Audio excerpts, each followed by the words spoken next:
Welcome to Twilight Terror Stories.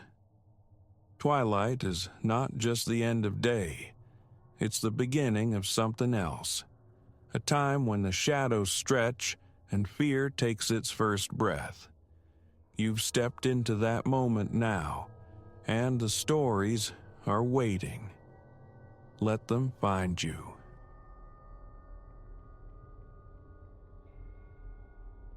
The discord began subtly, threading itself into the quiet fabric of my second night within those old brick confines.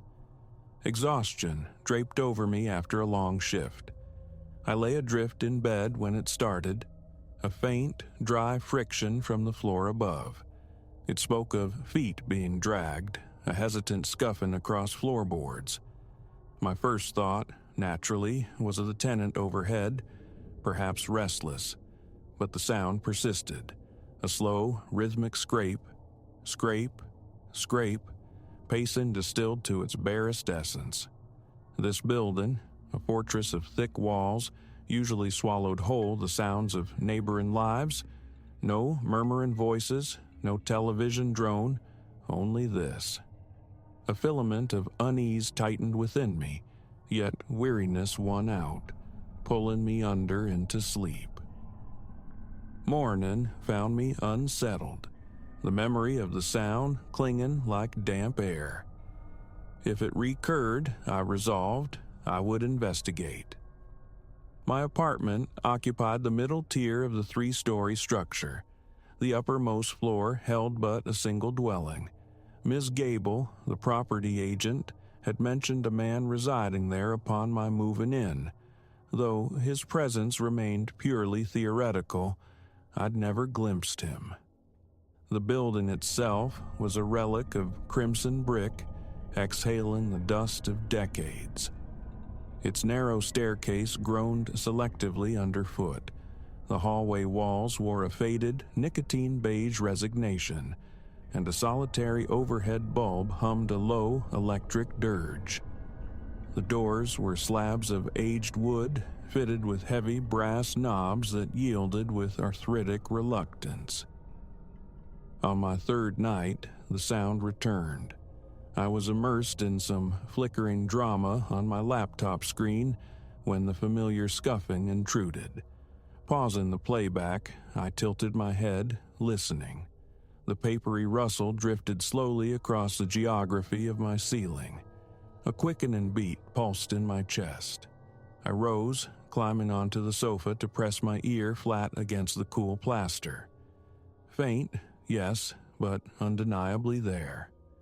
The notion of lodging a complaint surfaced, then dissolved. It was barely 9 o'clock, and the noise wasn't loud, merely peculiar. After an indeterminate passage of time, it ceased. I retreated to bed, the strange tension knotting low in my gut. Days dissolved into a week, the shuffling becoming an erratic punctuation mark in my routine. Sometimes it whispered its presence in the pre-dawn quiet before work. Other times, it coaxed me from sleep near midnight. Always the same signature, the soft drag of feet, a pause pregnant with silence, then the drag resuming. No accompanying sounds ever breached the solitude. No door hinges groaning, no coughs, no whispers, just the footsteps. The truly jarring moment arrived late one evening. The clock had slipped past 11. Fatigue weighed heavy as I ascended the creaking stairs. Turning the key, I stepped inside my apartment, the heavy door clicking shut with its customary finality. The timed hallway light cast its weak, buzzing glow. I shed my coat, kicked off my shoes, let my bag drop, and then I heard them. Footsteps descending the stairs from the third floor. Finally, I thought, the elusive neighbor. Eager for a simple hello, some human anchor in this oddness, I pulled my door open again. The hallway yawned, empty, yet the footsteps continued their descent, drawn nearer, each tread distinct. My stomach clenched. Rooted in the doorway, I listened, the air growing thick.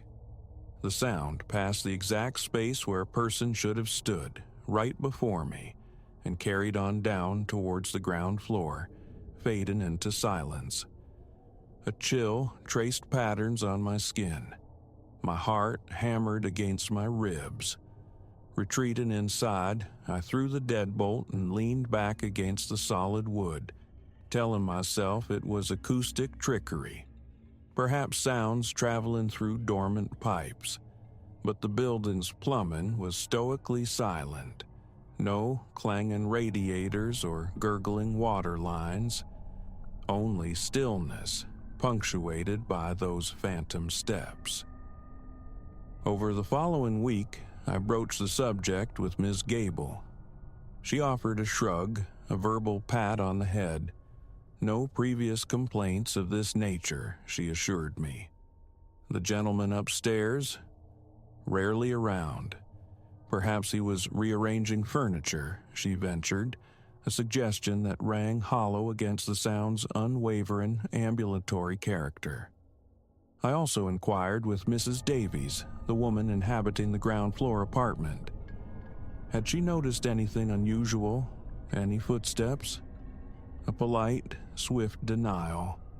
Her smile was a curtain drawn quickly, signaling no desire for further conversation. I let it drop. My attention sharpened towards the shared spaces. The stairs possessed their own vocabulary of creaks, but inconsistently. The overhead light occasionally flickered, a weak pulse in the gloom. The third-floor apartment door presented a mundane face. Standard peephole, unremarkable doormat. One evening, feeling faintly ridiculous, I pressed my ear to its wood, straining for any sign of life within. Nothing. A soft rap yielded only silence. Unwilling to press further, I retreated to my own floor.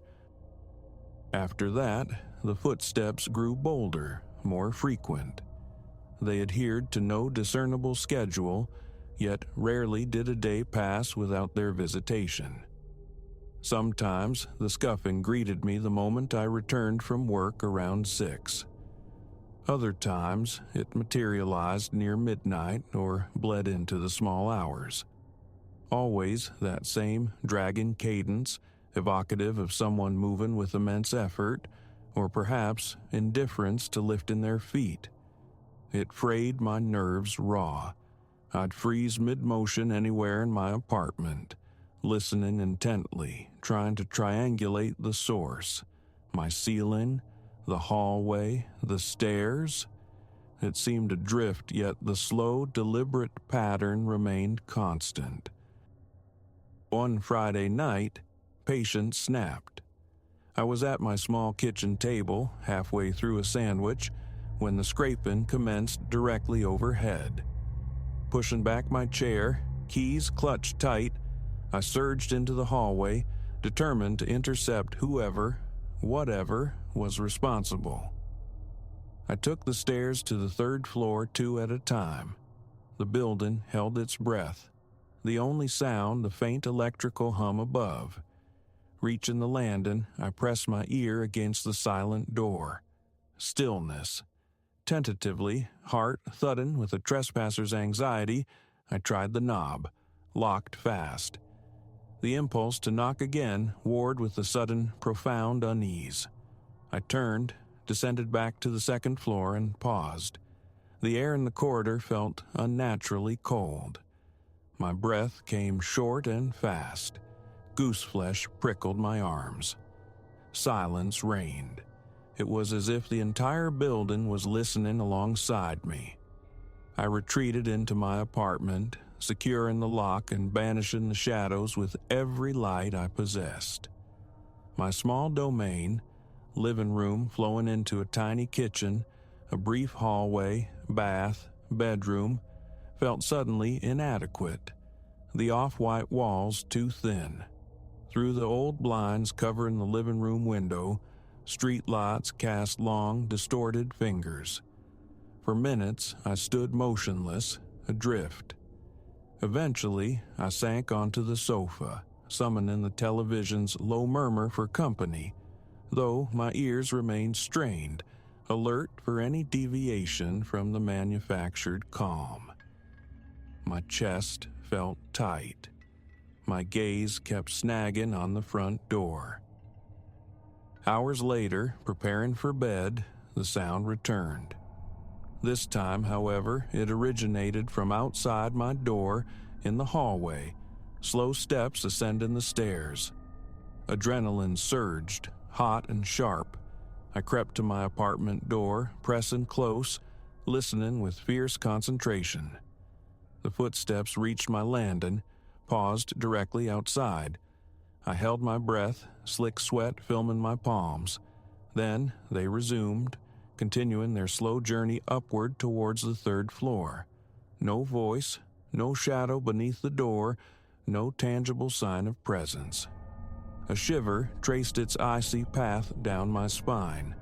The urge to fling the door open battled a paralyzing tension. After a long minute, I quietly engaged the deadbolt. Another minute crawled by before I risked pressing my ear to the wood again. Only silence answered.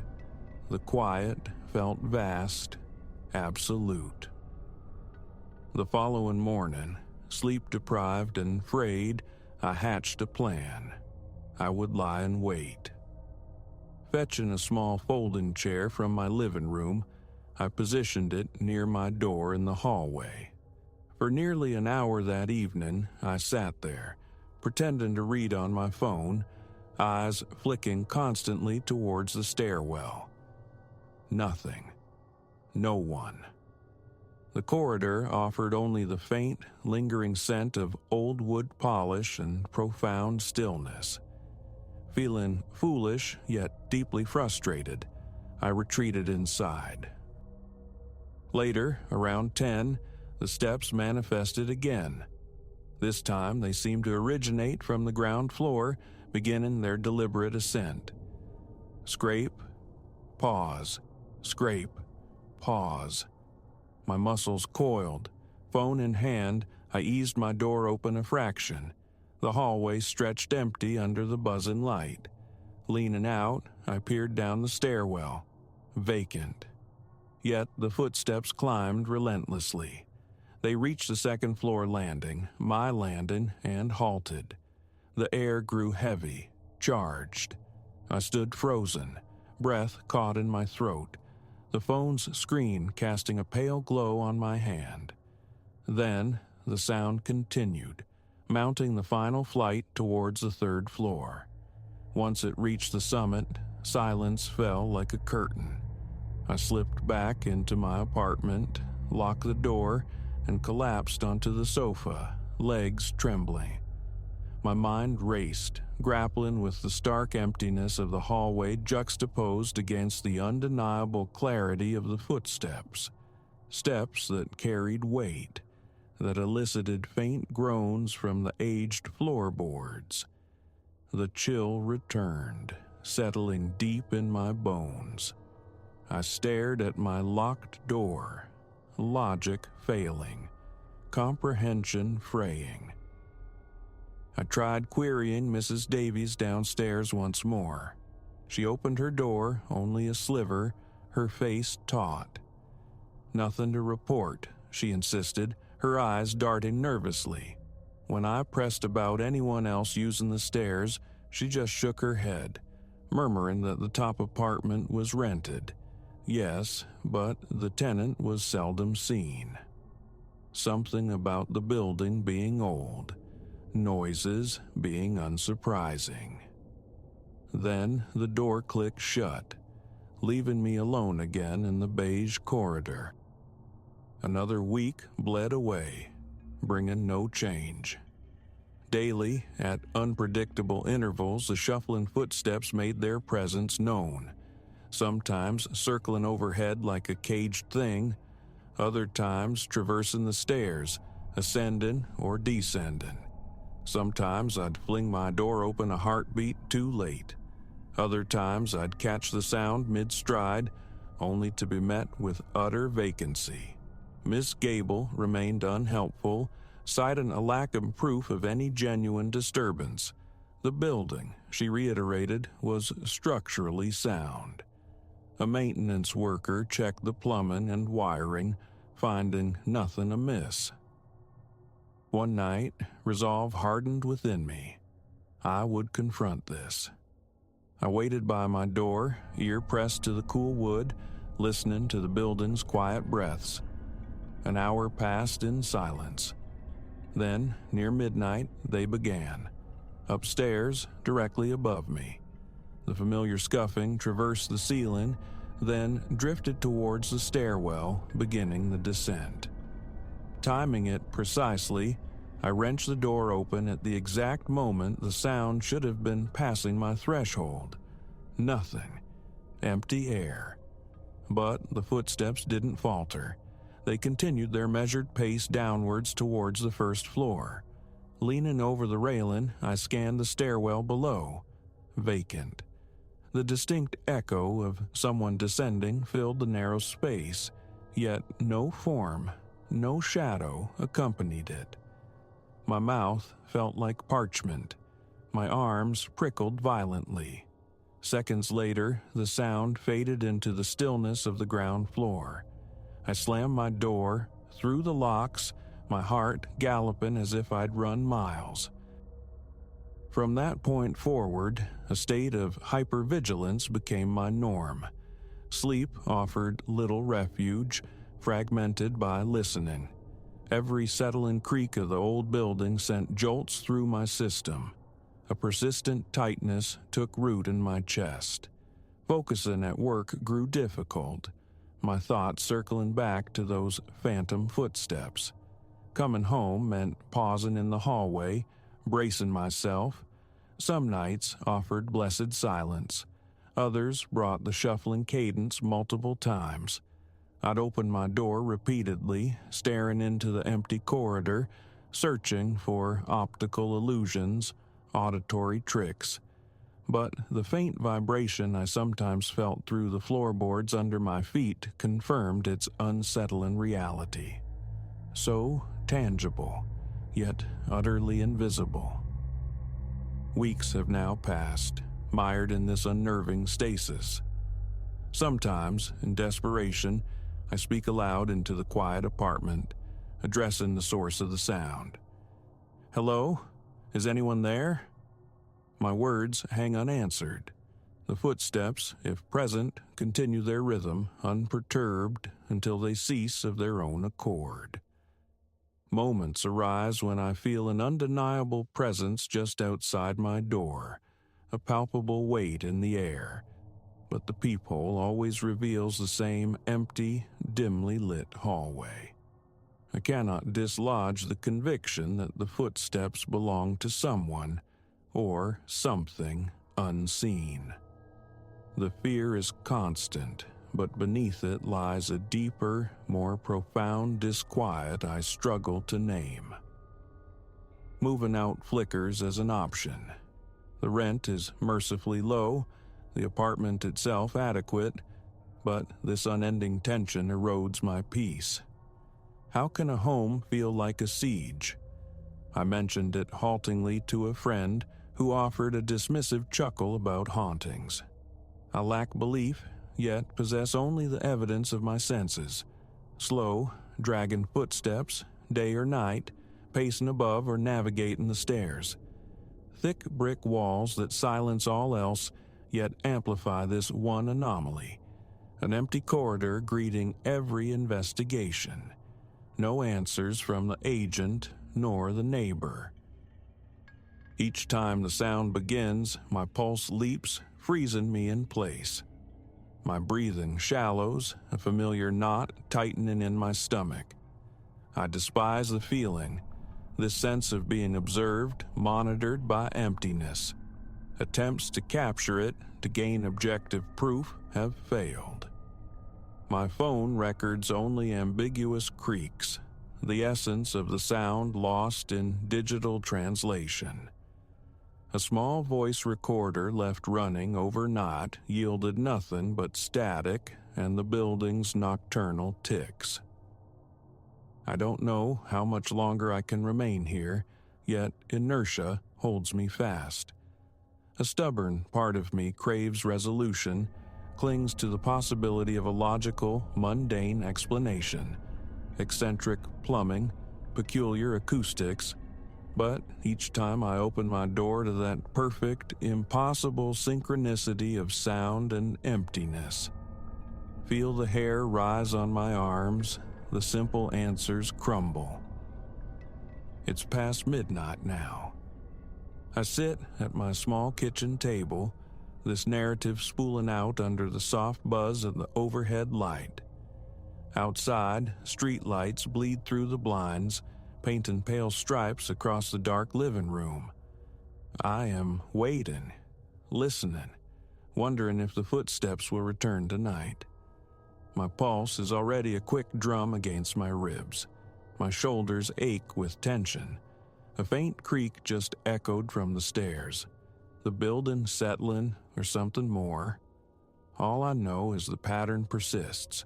Someone or something walks these stairs, paces the floor above, and remains unseen. I think I hear it again now, starting softly overhead. My heart constricts. A wave of cold washes over me. I'm going to check. One more time, I'll open the door. Perhaps tonight, finally, I'll see what walks there. Or perhaps, like always, I will see nothing at all.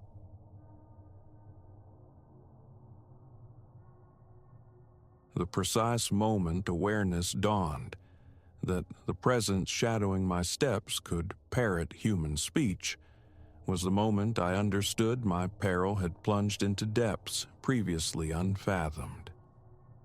What began as a solitary pilgrimage into the wilderness, a bid to silence the clamor in my head, warped swiftly into a harrowing ballet of predator and prey, orchestrated by an entity utterly defying logic. Had I only heeded the murmurs of the town folk, their cautions against venturing too deep into those tangled woods alone. My name is Elias. Until a fortnight ago, I was merely another soul hollowed out by fluorescent lights and spreadsheets, yearning for an untamed horizon. When I carved out a week for myself, seeking refuge in the vast, undulating green of the ancient mountains, I anticipated nuisances no greater than whining mosquitoes, or perhaps the lumbering curiosity of a black bear. The reality proved monstrously divergent. The first brace of days unfolded as prescribed. Serene traverses through sun-dappled forest breathing pine and damp earth. Tranquil evenings serenaded by the crackle of my campfire. Nights adrift beneath a velvet expanse pricked with starlight. This fragile peace shattered on the third day. I was navigating a trail less trodden, absorbed in the profound quietude, when the first discordant note struck, the unmistakable sensation of being observed. A primitive prickle crawling the nape of my neck, the involuntary salute of hairs along my forearms. Thus it commenced. I attempted to dismiss it, attributing the unease to solitude's phantom limb, an imagination overstimulated by isolation. Yet, as the hours bled towards dusk, the feeling intensified, clung like humidity. Fleeting shimmers of movement teased the edges of my vision.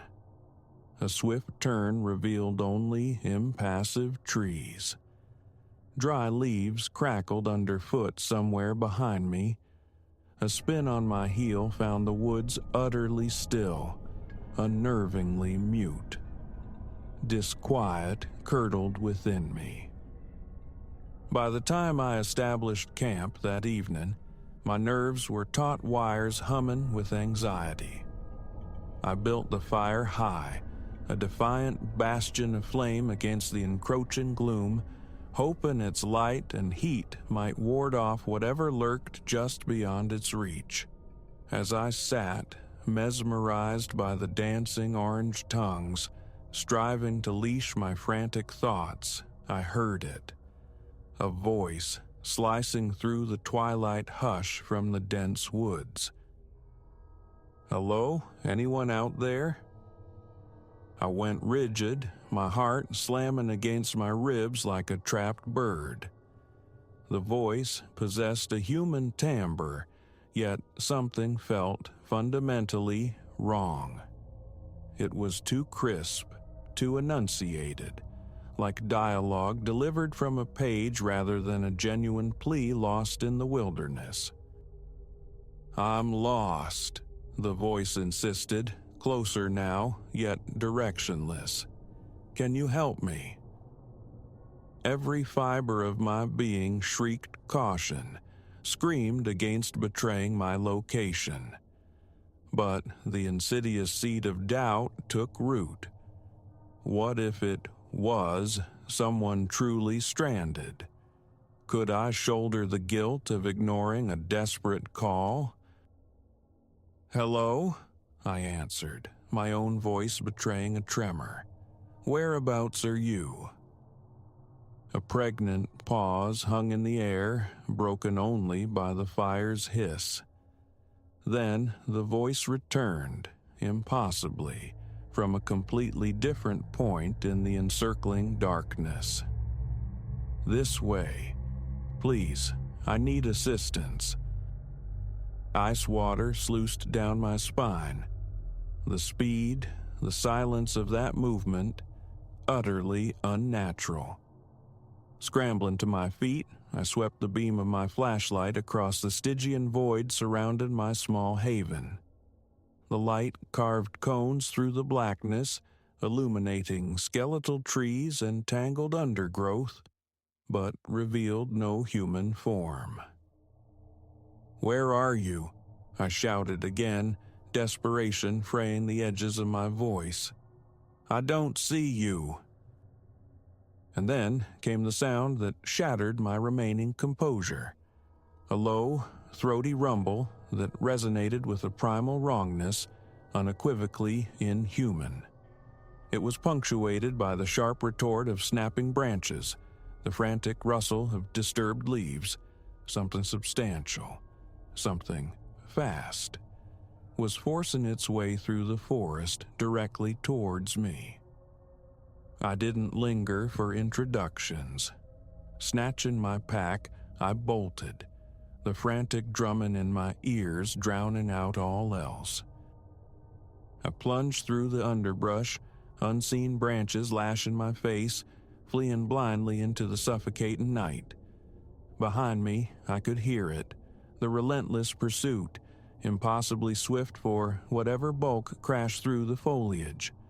Then, chilling me to the marrow, the voice sounded again, using my recent words, my inflection.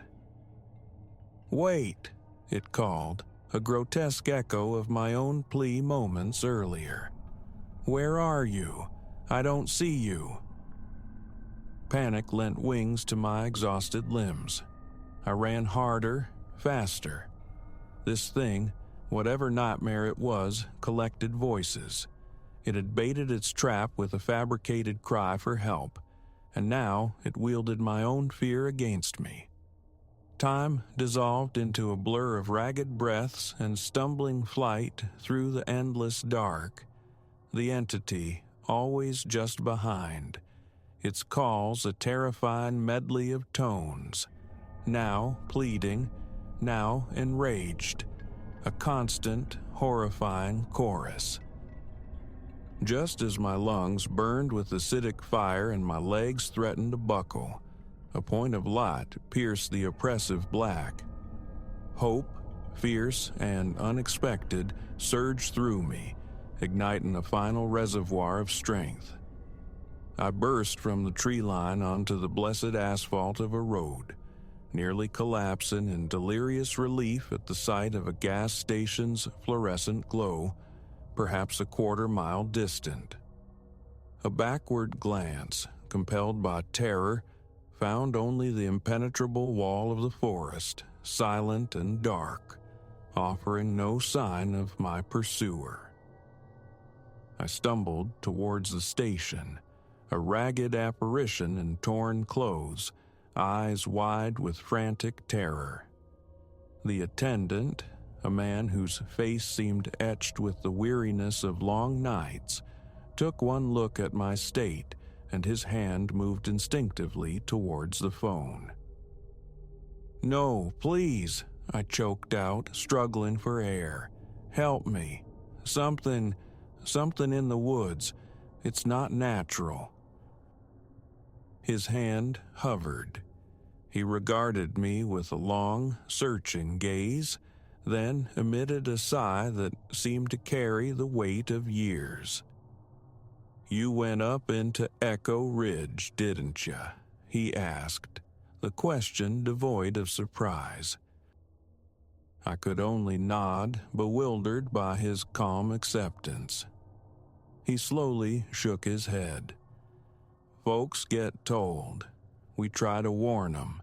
Them woods, they ain't right. Got things in 'em older than the hills."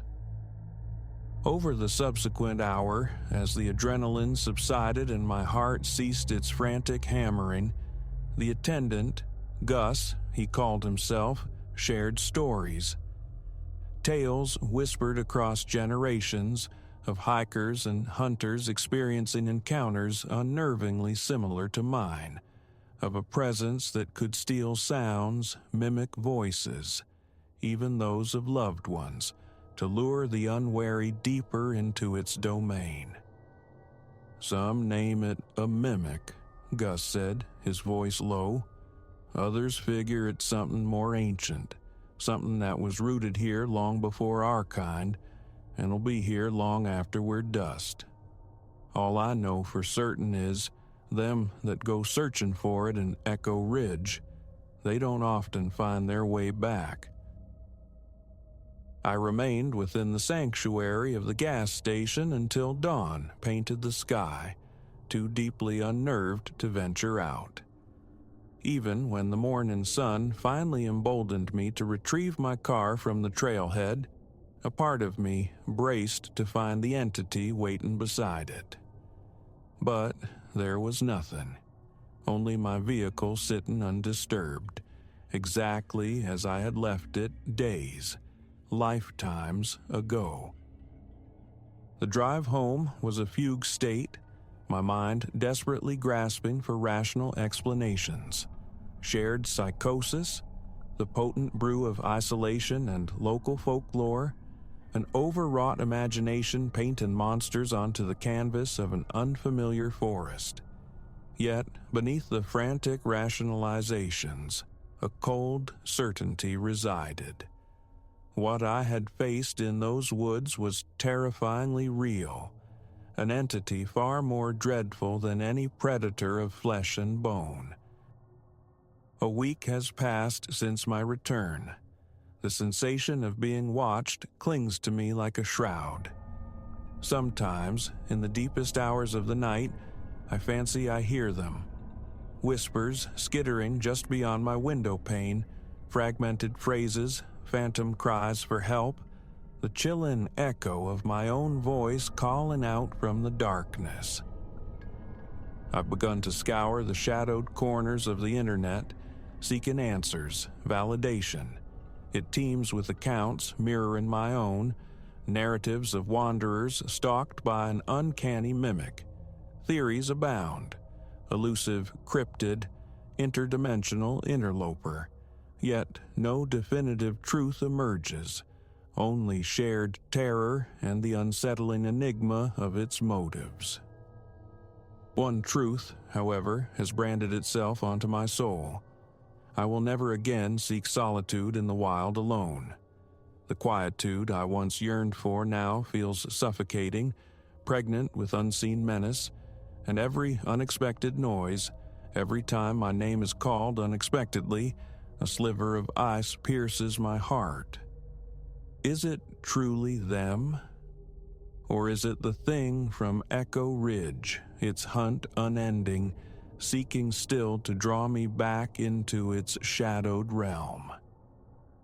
I possess no answers, only a constellation of questions and a persistent, bone-deep dread. But this I know. Shadows conceal truths far stranger and more terrifying than we dare imagine. And sometimes, venturing into the wilderness to find yourself, you discover instead that you are profoundly, terrifyingly not alone. So, should you ever find yourself deep in the trackless woods and hear a voice crying out from the trees, hesitate.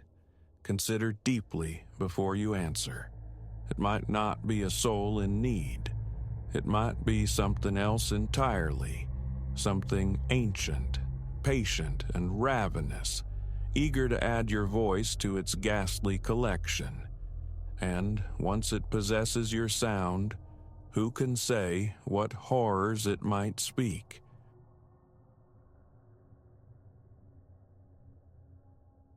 The percussion began my very first night. The key had barely turned in the lock of my new residence, my duffel bag slumped near the threshold, weary boots kicked aside, when a resonant thump, thump, thump pulsed from overhead, like iron-shod heels pacing relentlessly. My initial thought, the upstairs occupant, evaporated as I recalled the agent's assurance. Top floor. None resided above apartment 501. A shrug dismissed it, perhaps the grown in size of antiquated plumbing or wind buffeting the aged structure. Decrepitude was etched into its very bones, ceilings fissured like dry riverbeds, paint peeling in brittle flakes. Investigation held no appeal. I sank onto the pre-owned sofa, flicked on the television, seeking solace in its flickering light. But the thrumming persisted, now interwoven with a muffled cadence, the ghost of music throbbing through plaster. A party held captive behind a wall. I nudged the TV volume higher, a futile shield. The dull bass beat vibrated in my teeth, unsettling something deep within my gut. Dawn found me bleary, surfacing from a restless slumber. That spectral revelry, or whatever phantom disturbance it was, had drummed on until exhaustion finally claimed me near midnight. My shift commenced at 8 sharp, necessitating a hasty shower and departure. Descending the worn staircase, I encountered another tenant, a woman of middle years retrieving mail from lobby boxes. A polite inclination of her head met my introduction. Alara, she offered. Tentatively, I inquired about nocturnal oddities. Her gaze lingered a moment. "You're in 501, aren't you?" Upon my nod, she paused, choosing words carefully. "Yes, things get heard up there now and then. Not much I can tell you, it's an old place." A sentence seemed to hover on her lips, unvoiced. My attempt at a follow-up met only a slight, dismissive shrug before she turned and walked away. Work beckoned, curiosity warring with practicality. I resolved to dismiss it. Overwrought imagination, perhaps, or the wind's lonely song across the rooftop expanse. The day promised demanding hours. Spectral sounds were an unwelcome distraction. Yet, clocking out, a knot tightened in my stomach. Fatigue gnawed, craving profound sleep. A silent homecoming was my fervent hope. That evening, the ancient lift cage sulked, defunct again, forcing a climb up the echoing concrete stairs. The building felt dimmer, half the corridor sconces sputtering fitfully. Reaching my door, I hesitated. A low thud resonated from above, The sound of weighty furniture shifted. An abrupt chill prickled my skin despite the corridor's stuffy warmth. Inside, door secured, I battled for composure. A microwaved burrito constituted dinner, consumed quickly before settling onto the sofa, television dark. I listened. Inevitably, indistinct voices drifted down, punctuated by the faint chime of glass on glass, phantom toasts, spectral cheers. My palms grew slick, my stomach constricting. Dragging a kitchen chair to the living room wall, I ascended cautiously, pressing my ear to the ceiling. The paint exhaled a musty scent, laced with a faint phantom aroma of char. The voices persisted, an unintelligible murmur, punctuated by sporadic bursts of laughter, sharp, staccato, abruptly curtailed. Descending, unease coiled tighter. My heart hammered. My mouth felt arid. Old pipes, I insisted silently, some bizarre acoustic phenomenon. But conviction eluded me. After another night fractured by the unseen disturbance, resolve hardened. I would inspect the rooftop, perhaps a forgotten attic space, a clandestine nook commandeered for illicit gatherings. Saturday morning dawned gray. Sneakers laced, I navigated towards the narrow stairwell tucked away at the hall's terminus.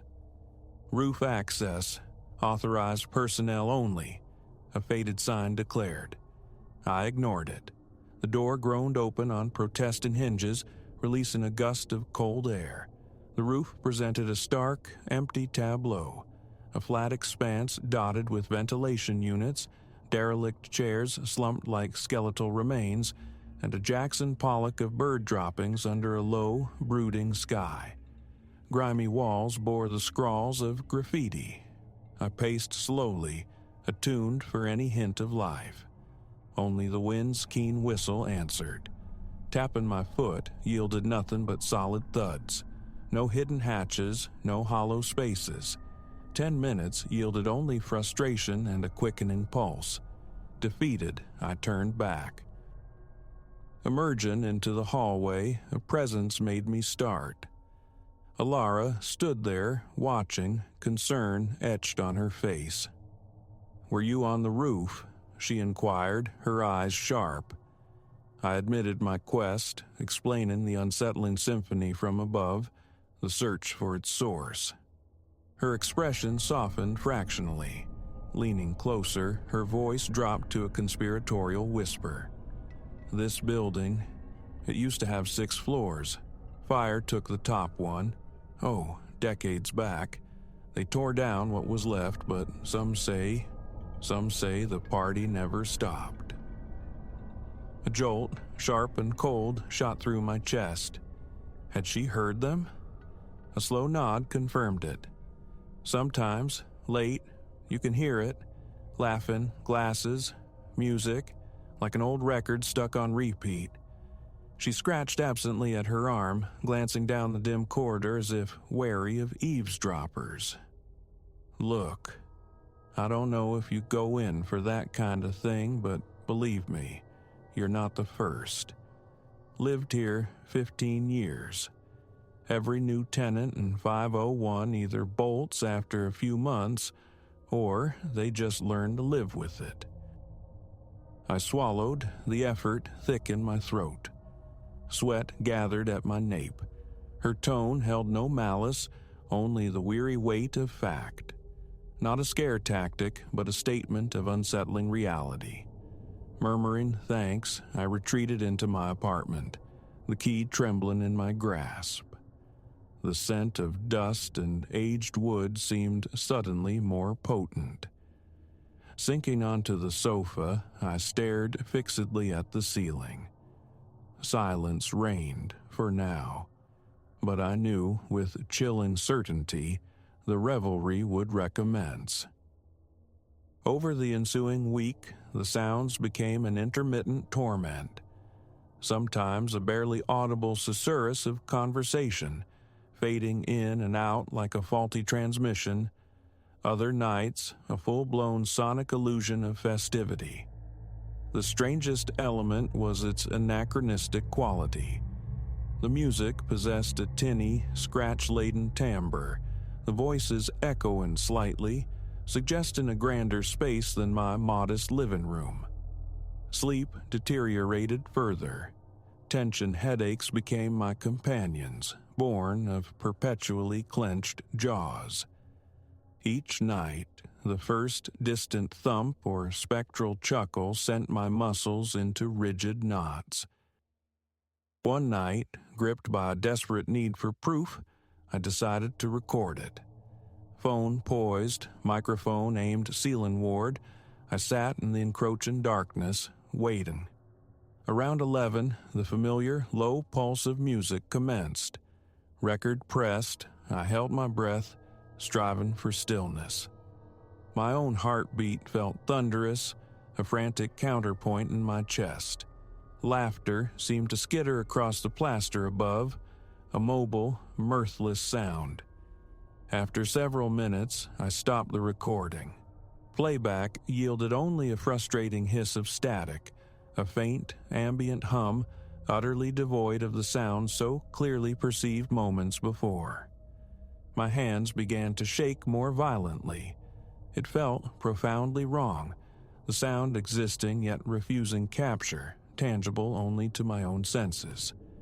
Frustration surged, culminating in a slammed fist against the coffee table, the echo mocking my impotence. Isolation settled heavily. Who would believe this? The police? The landlord? I possessed no evidence, only my own frayed nerves. The pressure built nightly, eroding my patience.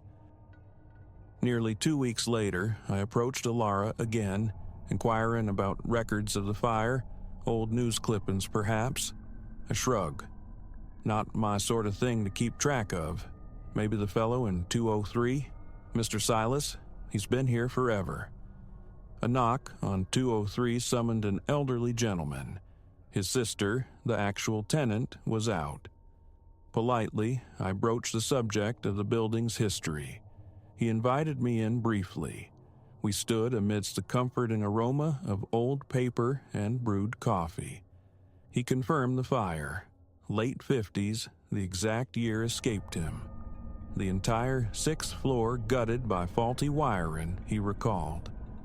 The owners opted against rebuilding, capping the structure at 5 stories. Casualties? He didn't mention any. Had he ever heard anything unusual? A pause, then a long, considering look. Yes, he admitted quietly. I have, but I keep myself to myself. Rent's fair, and I don't court trouble. Back in my apartment, I stood by the window, watching the distant city lights glitter against the velvet night.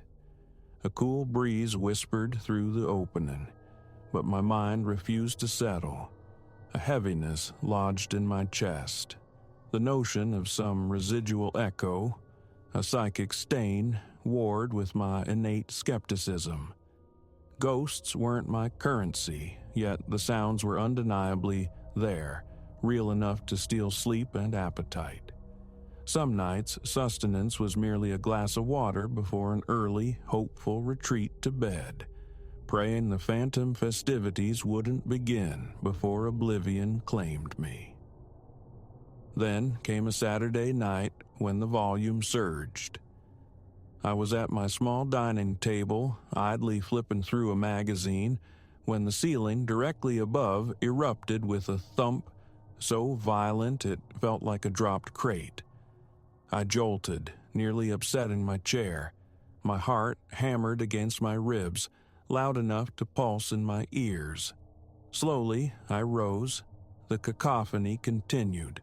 Muffled speech, the distinct clink of glassware, then a swell of jaunty, antique music, clearer this time as if emanating from a speaker directly overhead. I drifted to the center of the living room, head tilted back, staring upwards, breath held captive. My throat felt like sandpaper. Each inhalation was shallow, tremulous. From a kitchen drawer, I retrieved a flashlight. Despite the previous fruitless search, an undeniable compulsion seized me. Check again. Now. Perhaps this time I'd catch them.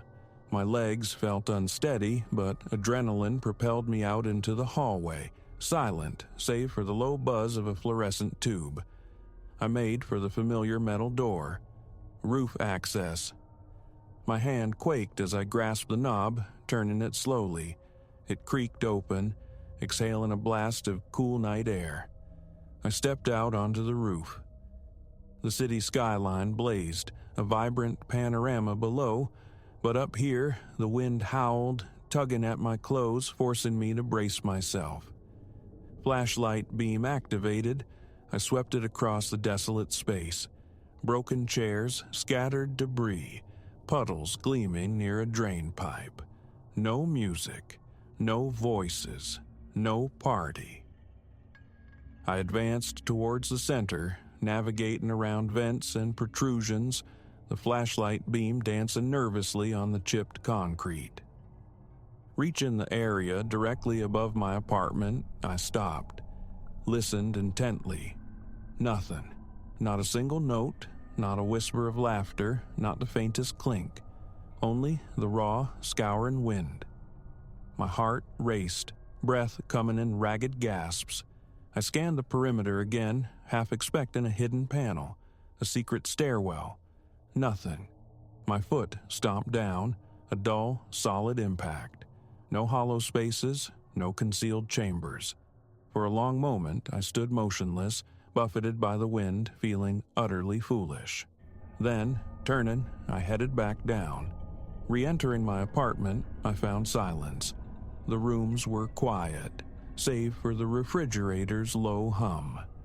Exhaustion washed over me as I collapsed onto the sofa. My muscles ached, my head throbbed in time with my pulse. There was no rational explanation. Leaving wasn't feasible. The lease was binding, funds for a new deposit non-existent.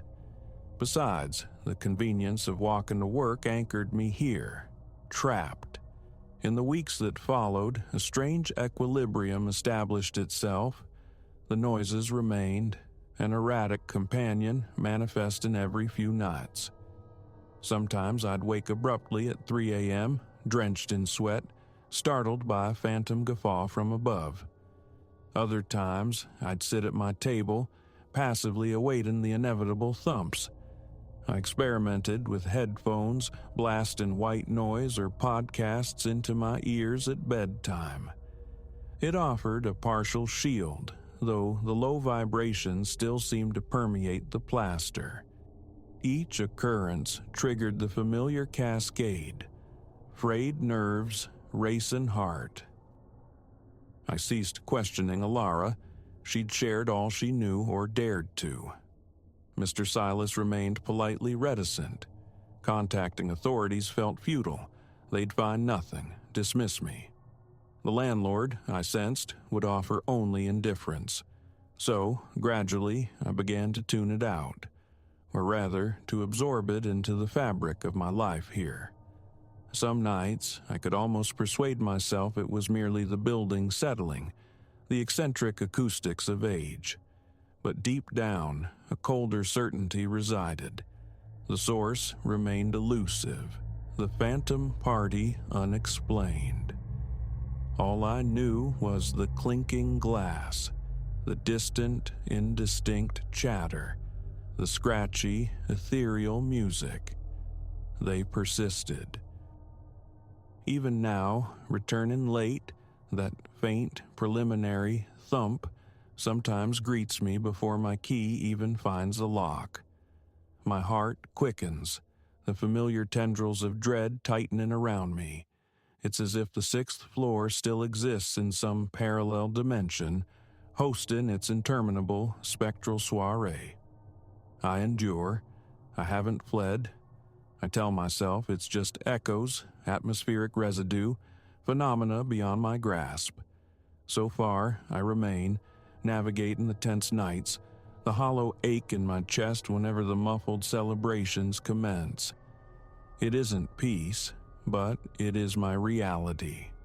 And every night drifts away on the unanswered question, will the party upstairs ever truly end?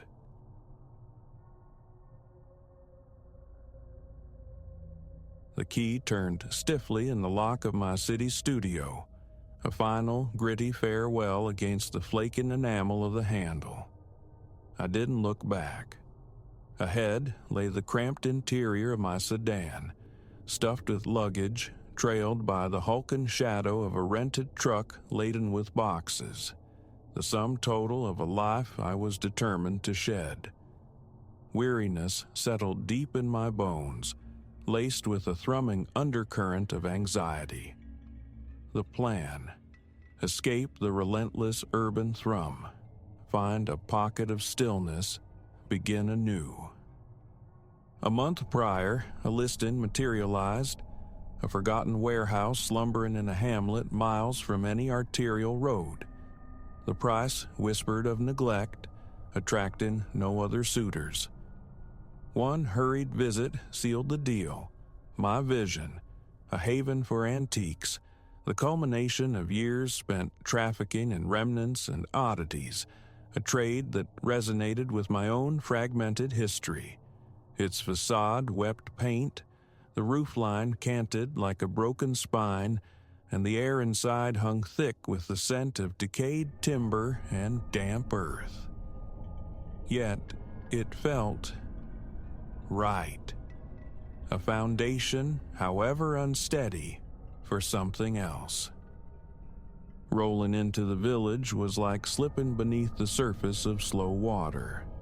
The main street, narrow and hushed, held a few figures perched on benches, their conversations murmured low. Time seemed to pool here, unhurried.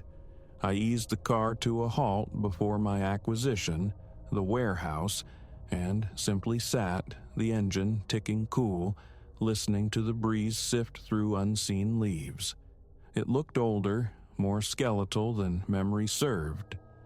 Above the entrance, the ghost sign for Mercer's Provisions hung askew, a forgotten nameplate.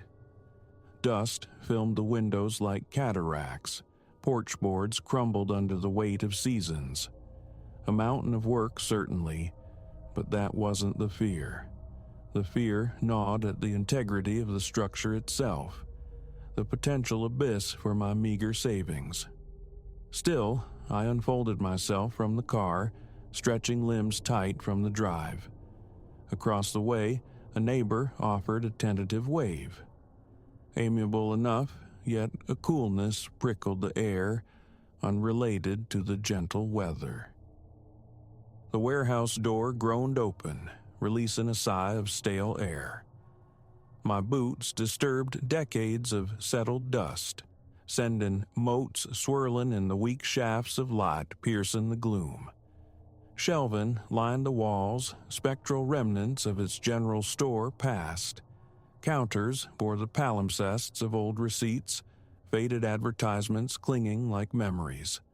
The smell intensified, damp paper forgotten in shadowed corners. Towards the rear, I found a cramped office, its single window choked by an overgrown backyard. And there, stark against the ceiling plaster above a scarred wooden desk, a trap door. Why hadn't I registered it before? Rising on my toes, broom handle extended, I prodded its surface. A faint rattle, but it held fast.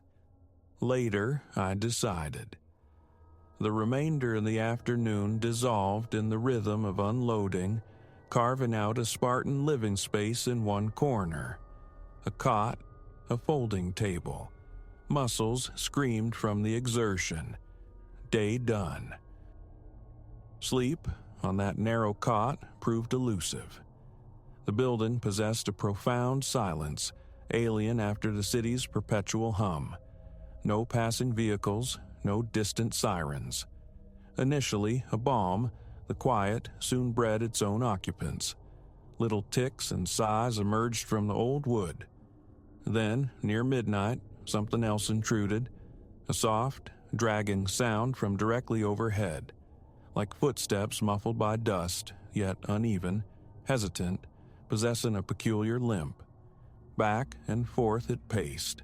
Pauses punctuated the rhythm, followed by what might have been a stifled, guttural growl.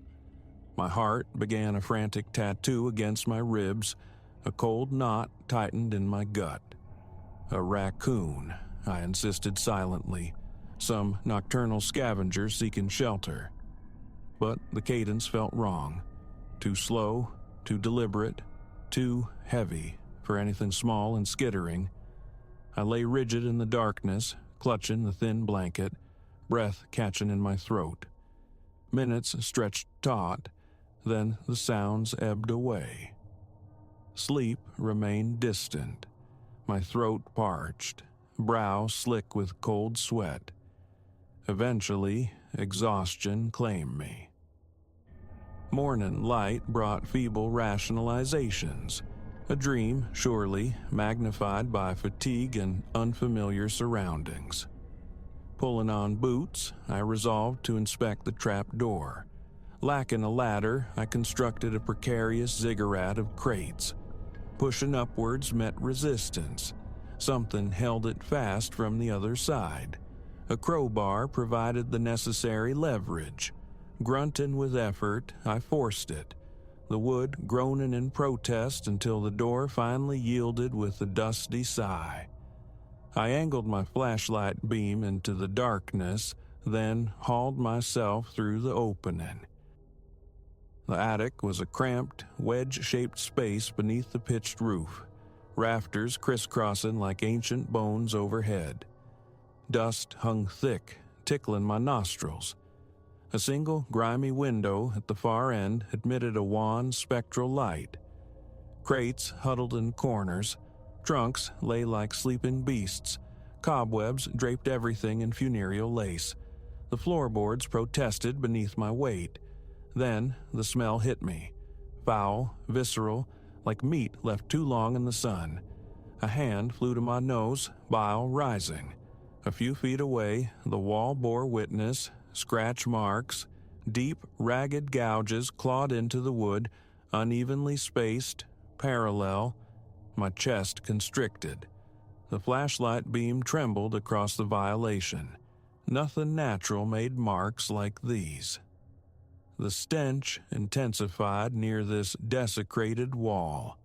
I recoiled, a shudder tracing my spine, my breath suddenly shallow and shaky. Scanning the cramped space, I saw more gouges near the opposite corner. A sudden rattle erupted from behind a stack of crates. I froze, flashlight clutched like a talisman, every nerve screaming. Nothing moved. My pulse thundered, a deafening drum in the close air. A whispered curse escaped my lips. I remained motionless, straining to hear anything over the blood rushing in my ears. Silence answered. Turning carefully, I retreated to the opening, scrambled down, and slammed the trap door shut. My hands wouldn't stop trembling. Ghosts, monsters, such notions had always belonged to fiction. Yet something resided up there, a large animal perhaps, diseased, feral, cornered. The smell alone spoke of decay, of something rotting. Animal control seemed the logical step, but this village existed outside such convenient registries. Inquiries among the locals yielded only shrugs. One suggested Silas, a handyman known to occasionally handle vermin. His number joined the scant entries in my notebook.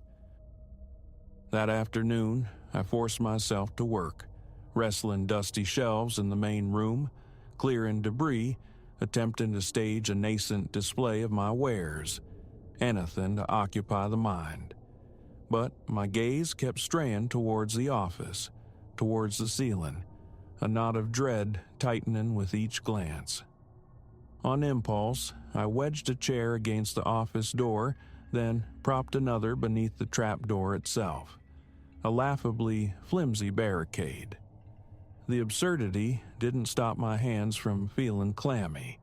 Every creak of the floorboard sent me spinning around, heart leaping. Evening found me depleted. Canned soup heated on a camping stove, eaten hunched over the folding table. Darkness pressed in from the cavernous reaches of the warehouse. My phone offered little solace, the signal sporadic, weak. Around 11, I surrendered to the cot, switching off the main bulb, leaving only the small lamp casting a sickly orange glow over my makeshift corner amidst the unpacked boxes. My mind churned. Eventually, eyes closed.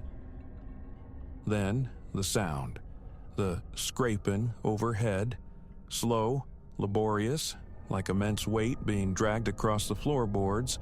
My heart hammered. Breath came in short, sharp gasps.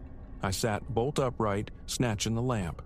Investigation felt impossible. I could only listen, paralyzed. The dragging paused. A low, guttural sound followed, visceral, raising gooseflesh along my arms. A cold sweat broke out. A shiver traced my spine. Shout? The thought died, strangled by the fear of what might answer. Animal? Human derelict? The building stood empty for years, but those gouges, not human fingernails. The image burned behind my eyelids. My stomach roiled. Sweat beaded despite the chill air. A soft thud echoed from above, then profound silence. I lay back, staring sightlessly at the ceiling, tension coiling in every muscle. Sleep came in brief, troubled snatches, punctuated by jolts at every settling groan of the old structure. Dawn arrived gray and unwelcome. Muscles ached, head throbbed. First priority, Silas. He answered, gruff but accommodating, yet couldn't come until the weekend. 4 days. Frustration warred with rising panic. No other options presented themselves. The intervening days became a blur of sorting dusty inventory, scrubbing shelves, a forced attempt at normalcy punctuated by sporadic scuffles from above. Daytime noises were muted. A soft bump, a distant scrape. Unsettling, but lacking the nocturnal intensity. I gleaned fragments of the building's history from a few taciturn locals. An elderly man recalled the Mercers, the family who ran the general store. Odd folk, he offered vaguely, kept strange hours, shuttered the place unpredictably, vanished years ago. No one took over. The roof, the decay, deterred buyers. Strange noises? He chuckled. Old places always groan. His dismissal offered no comfort. The memory of those claw marks festered. On the third night, a new tactic, a small tape recorder placed near the office door, a desperate bid for tangible evidence. Flashlight rested on the table, a cold weight ready in my hand. Midnight brought the familiar dragging. Chest tight, breath shallow, slower this time, perhaps, circling, then the scraping, distinct like nails or claws on bare wood. Hands shaking, I rose, crept towards the office, stood directly beneath the trap door, flashlight beam aimed upward like a weapon. The sound ceased. I waited, knees trembling, stomach churning. That foul miasma, thick and cloying, drifted down. The same putrid signature from the attic. Gagging, I stumbled back, covering my nose. A loud thump resonated from above, jarring me. I nearly dropped the light. Muttering incoherently, I retreated to the cot, heart hammering against my ribs. Wide-eyed, I waited for the sequel. It never came. Sleep finally offered a few hours of troubled oblivion near dawn. The next morning, I rewound the tape. The recording crackled, thick with static, but through it emerged a definite, low growl and the undeniable rasp of scraping. My pulse leaped. Not a raccoon, not precisely. Deeper, rougher. My mouth went dry, palms slicked with sweat. I saved the recording. Proof, perhaps, for Silas. If he believed, maybe we could face it together. The thought of ascending those crates alone was intolerable. Silas finally arrived, a stocky man, beard thick as moss, possessing a quiet solidity. My explanation, however, earned a deepening frown. He agreed to look. I stood back as he scaled the crates, eased open the trap door. He sniffed the air, his face visibly twitching at the stench. Flicking on a powerful work light, he hoisted himself into the gloom. Below, I waited, suspended between relief and mounting dread. Slow footfalls overhead. A grunt. He called down, confirming the claw marks. Too large, he agreed, for any typical vermin. More poking around. A muffled curse. He described a crude nest in the corner. Torn fabric, sticks, debris. Mentioned something slimy, coating the floor nearby, refusing specifics. The overpowering odor forced his retreat after only a few minutes. Heavy-duty traps, he offered, but admitted uncertainty. This wasn't standard pest control. He suggested specialists, someone equipped for something else. I paid him, watched his truck disappear down the quiet street, the silence settling back, heavier than before, utterly alone. That night, I sat in the main room, staring out at the deserted street, the darkness absolute. Helplessness curdled into a stubborn resolve. Drive it out. Seal the attic. But how? Against what? No firearm, only the rust-pitted crowbar leaning nearby. I ended up with my back pressed against the cold plaster wall, crowbar resting across my knees, flashlight beam cutting a nervous swathe through the shadows. When the dragging commenced, I went rigid, breath hitched, fingers tightened on cold iron. The steps traversed the space above. The growling followed, a low rumble escalating in volume. Heart pounded. The lamp on my folding table vibrated with the tremor in my hand. The air felt perceptibly colder. Neck muscles seized. Yell? Provoke it? I sat for what felt like hours, muscles screaming, eyelids leaden weights. Around 4, silence fell once more. My shirt clung, soaked in sweat. A bitter taste coated my tongue. I crawled to the cot and collapsed, nausea rising from sheer exhaustion and unrelenting stress. Waking near noon felt like surfacing from deep water. Forced down some dry cereal. Paced the echoing space, nerves frayed thin. Stared at the useless phone. Who would believe this tale? A creature in the attic. Just an animal, they'd insist. But animals didn't exude that charnel stench. Animals didn't move with that deliberate, heavy gait. Weeks have bled together now. The antique shop remains a collection of dusty potential. Focus fractures, dissipates. Every nightfall brings a renewed bracing, a listening vigilance for the steps, the growls. It's not just an animal. Silas's hasty retreat confirmed that unspoken truth. How to evict it? Fleeing means financial ruin, abandoning the fragile hope this place represented. Yet a morbid, insistent curiosity gnaws, the need to know. I'm trapped in a silent standoff. It hasn't descended. I haven't ascended again. But nightly, the sounds persist, perhaps subtly louder. The smell deepens, seeping through floorboards, tainting the very air I breathe. I write this now at the folding table, a futile attempt to impose order on chaos.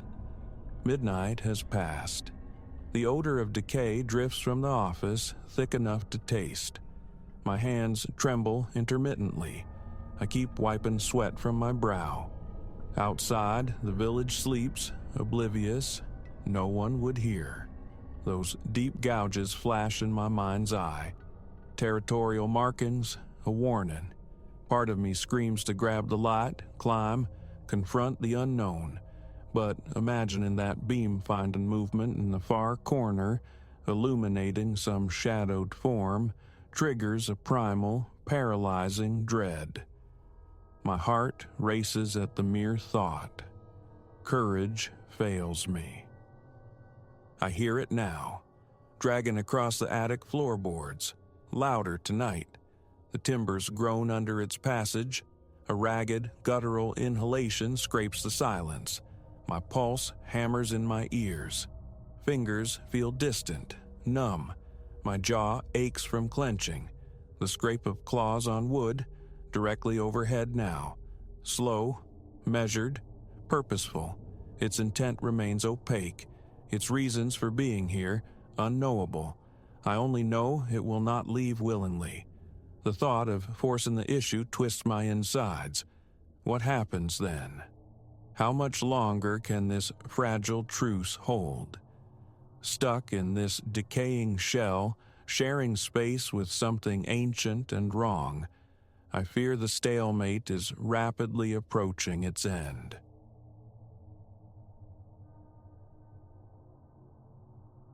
It wasn't their presence that first snagged my attention, deep within the park's untamed heart, but the light in their eyes.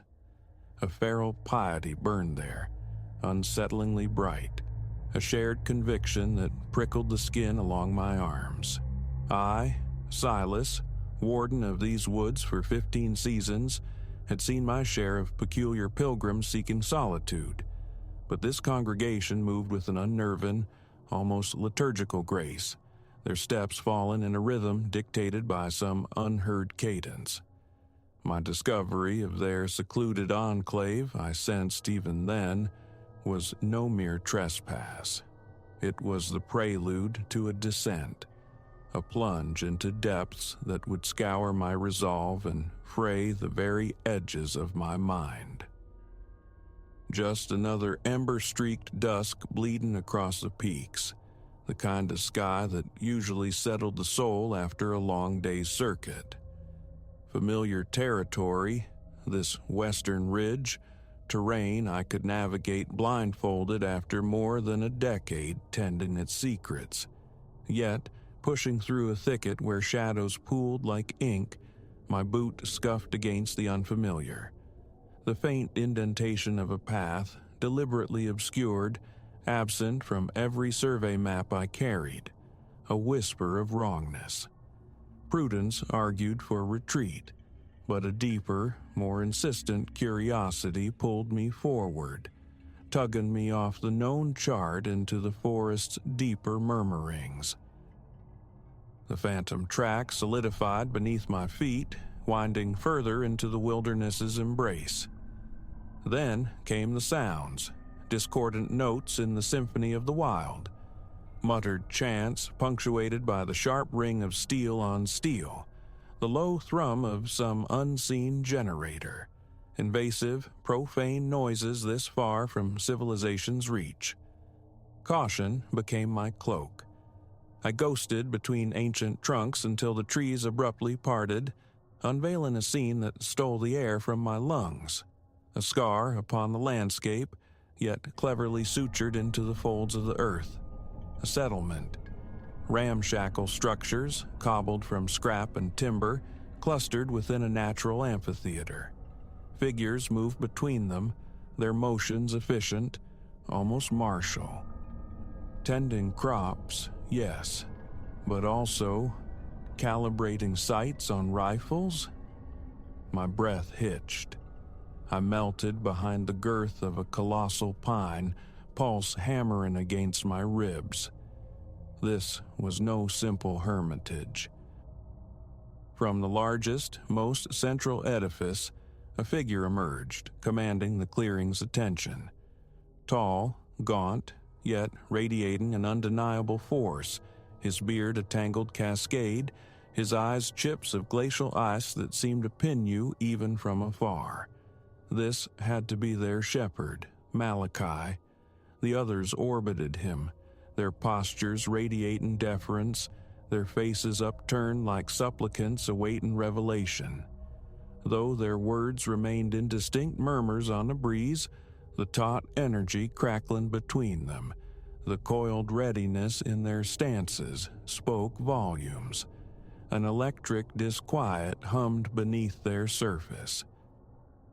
Every instinct screamed retreat, report this anomaly. Yet, a morbid magnetism held me fast, rooted by a blend of professional duty and primal fear. As twilight deepened into true night, bonfires erupted, painting the scene in flickering, hellish tones. The congregation drew close, faces illuminated from below. Malachi ascended a crude platform, his voice suddenly resonant, carrying across the clearing with hypnotic fervor. "Kin of the coming dawn," he proclaimed, arms outstretched. "The hour approaches. The rot festers beyond these sacred woods. Their towers crumble, their foundations crack. But we, the chosen remnant, shall endure. We shall cleanse and rebuild upon the ruins." The words, laced with apocalyptic certainty, were a cold fist clenching around my heart. This was zealotry, sharpened to a weapon's edge. I started my withdrawal, inching backward into the deeper gloom. Too slow, too careless. My heel found a brittle twig. Its snap fractured the night air like a rifle shot. Silence descended, absolute and terrifying. Then, every face, every pair of those burning eyes swiveled towards my hiding place. A single word tore through the stillness. "Outsider." Panic ignited. I bolted, abandoning stealth, tearing through thorny clutches and tangled roots. Shouts erupted behind me, the thudding of boots closing distance. Adrenaline surged, honing 15 years of wilderness craft into pure instinct. I became a creature of the forest, using its labyrinthine paths, its whispering streams, its concealing darkness to weave an escape. Doubling back, masking my scent in water, plunging through dense laurel stands, every trick deployed. Eventually, the sounds of the hunt receded, leaving only the frantic pounding in my ears and the rasp of my own breath. Collapsed against the rough bark of an oak, mind churning, I faced the precipice. Report this? Risk disbelief, bureaucratic delays while this malignancy festered? Or return, delve deeper into the heart of the danger, armed only with observation? The latter courted disaster, felt like madness. Yet the image of Malachi's eyes, the echo of his venomous prophecy, insisted this fire could not be left untended. Reason warred with resolve and lost. I went back. For 3 days, I became a shadow clinging to the periphery of their world, employing every fieldcraft skill I possessed. From concealed vantage points, I watched their meticulous preparations unfold, a grim tableau that froze the marrow in my bones. Crates of ammunition appeared, caches of food grew, detailed maps of the surrounding valleys were studied with unnerving focus. They drilled with cold efficiency, simulating assaults, practicing silent takedowns. Most disturbing was the steady trickle of newcomers, often gaunt, lost-looking youths drawn into Malachi's orbit. I witnessed the transformation. Hours spent closeted with the leader, emerging hollow-eyed but alight with that same terrifying, unwavering fervor. On the third night, concealed beneath a dense canopy of rhododendron, listening to the low murmur of voices from Malachi's dwelling, the final pieces clicked into horrifying alignment. His voice, low and conspiratorial, drifted towards me, outlining the unthinkable. Phase 1, neutralize the Warden Station, he instructed his inner circle. Sever their eyes and ears. Secure the park access. Then, the towns. Havenwood first, swiftly, before the slumbering world stirs. My blood turned to ice water. This wasn't paranoia. It was imminent, orchestrated violence. No more observation. Warning was paramount. I moved, desperate now, pushing through the darkness towards safety, towards a telephone line, towards sanity. But haste breeds error. A misstep, a rustle too loud near a known patrol route. A sharp cry split the night. Again, the chase was on, but this time felt different. Calculated. They weren't just pursuing. They were channeling me. Using the terrain like beaters driving game, forcing me inexorably back towards the fire-lit clearing. I erupted from the tree line into the sudden glare of the compound, only to be met by a wall of bodies. Hands, like vices, seized me, wrenching my service weapon away, slamming me to my knees on the packed earth. Malachi emerged from the firelight, moving with predatory grace, his glacial eyes boring into mine. "Ah," he purred, a smile touching his lips but not his eyes. "Our tenacious warden graces us again.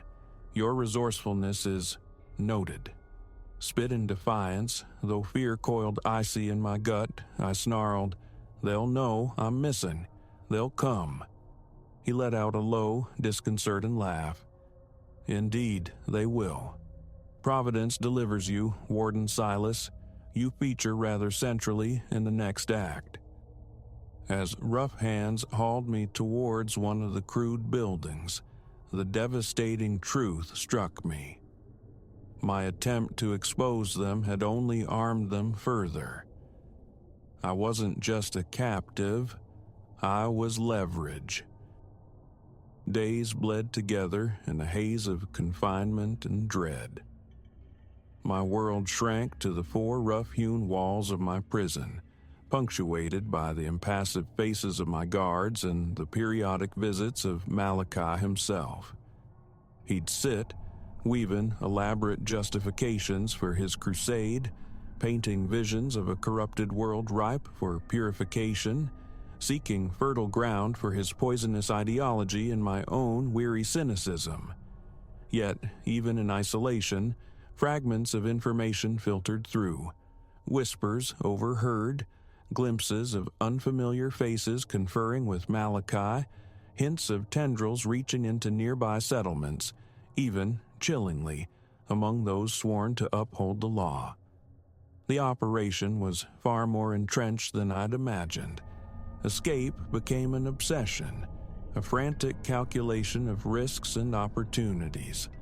But, lying awake each night, the sounds of their final preparations a constant thrumming reminder, the sharpening of blades, the loading of magazines, a sickening certainty grew. Had my stumbling upon this hidden cancer merely hastened its metastasis? This sanctuary, this wilderness I dedicated my life to protecting, was now poised to become a crucible of violence. And I, its steward, had somehow become the linchpin in its imminent violation. Plotting my way out, I knew escape was only the beginning.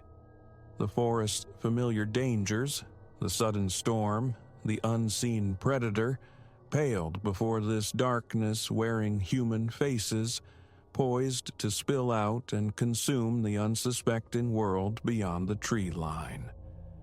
The wild had never felt so terrifyingly civilized.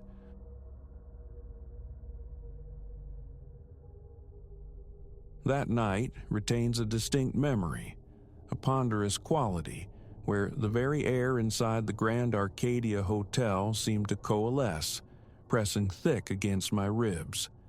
I was merely Arthur Finch, a man on assignment, armed with an itinerary, a schedule, the neat architecture of a plan. Futile defenses, all against the insidious creep of curiosity. The hotel's antiquated, cordoned-off wing had been a splinter in my mind since arrival, an entire corridor veiled by a velvet rope and a stark, no-entry placard. Unsafe, the staff murmured. Faulty wiring, treacherous floorboards. Their warnings acted only as kindling to the burgeoning fixation. By day, the Arcadia basked in borrowed glory. Sunlight streamed through towering Palladian windows in the lobby, igniting the polished mahogany banisters, illuminating the transient ballet of guests with rolling cases and portfolios. An ecosystem humming with purpose. Nightfall, however, conjured a different beast. Corridors stretched into elongated perspectives under the low, warm glow of infrequent lamps, exhaling a quietude that bordered on the unnerving. No overt specters haunted these passages, no disembodied whispers. Yet an intangible disquietude permeated the shadowed stillness, settling deep beneath the skin. It was my second night, perhaps 10 o'clock, when I drifted past the forbidden wing again. The rope sagged, a sentinel grown weary. Beyond it, dust lay thick upon the carpet like fallen snow, undisturbed. The sign stood its silent, impotent guard. An impulse, sharp and sudden, seized me. Just a glimpse, I bargained with myself, a brief reconnaissance. My pulse drummed a frantic rhythm against the hotel's otherwise placid heartbeat. Only the distant thrum of the lobby's climate control disturbed the hush. No witnesses lurked in the dimness as I ducked beneath the rope, the forbidden plush yielding underfoot. Perspiration slicked my palms. My phone's torch lay dormant in my pocket. The corridor lights, though dim and prone to fits of stuttering luminescence, were inexplicably active. Here the wallpaper peeled back in strips like sunburnt skin, revealing the aged plaster beneath. The air hung stale, thick with the ghosts of trapped decades. Abandonment was palpable. A few tentative steps forward, the floorboards groan in their protest beneath the carpet's muffling pile. Overhead, a dead bulb emitted a faint, persistent buzz. No trace of recent passage, human or otherwise. The dust remained inviolate. Doors lined the hall, their paint chipped, many adorned with faded crooked signs proclaiming "Room under renovation." A backward glance, a flicker of rational thought urging retreat to the sterile comfort of my room, but some unseen tether held me fast. I pressed onward. My phone vibrated. A notification briefly illuminated the screen before it plunged into absolute darkness. Attempts to revive it were fruitless. A ghost of the home screen, then oblivion. Odd, considering its earlier charge, easily half full. Deeper I walked, guided by the anemic, flickering corridor lamps. The stale miasma intensified, redolent of decaying upholstery and damp cardboard. A subtle pressure began to build at the base of my skull, the precursor to a tension headache. Work stress, perhaps? Or the stagnant air? It wasn't pain, merely a persistent, distracting throb. I passed more closed doors, their brass handles tarnished by time and neglect. One yielded not to my touch, locked fast, another the same. I continued, drawn inexorably towards a corner where the hallway veered sharply left. Around the bend, the gloom deepened. A constriction seized my chest, my breaths growing shallow. Just see what lies beyond. I promise the anxious flutter within, then withdraw. Peeking around the corner revealed not an end, but a continuation. A longer stretch of hallway, its lights flickering with a manic, inconsistent rhythm. The floor seemed to stretch into an impossible distance, an optical illusion that momentarily stole my bearings. My gaze locked onto that receding vanishing point. And then, the first true wave of aberration washed over me. A peculiar vacancy blooming in my mind, a brief, unsettling lapse. The time?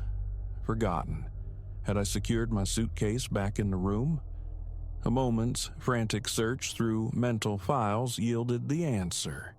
Closed, yes, but unlocked. The triviality of the detail, coupled with the effort needed to recall it, sparked genuine unease. My mouth felt parched, coated with dust. Drawing a ragged breath, I stepped fully into this new expanse. Above, a buzzing intensified, suggestive of frayed wiring. My own footsteps seemed unnaturally loud on the complaining boards. Panic, cold and sharp, pricked at my composure. I tried to conjure my room number. 312, or was it 412? Genuine concentration was required. No, definitely 312, I asserted, though a seed of doubt remained. Then a more chilling test, my name. It sounds ludicrous, the hesitation, but it was there. Arthur. My lips moved, forming the syllables silently. Arthur Finch. The slight pause before confirmation sent a jolt of raw fear through me. A cold sweat beaded on my forehead. My hands began to tremble.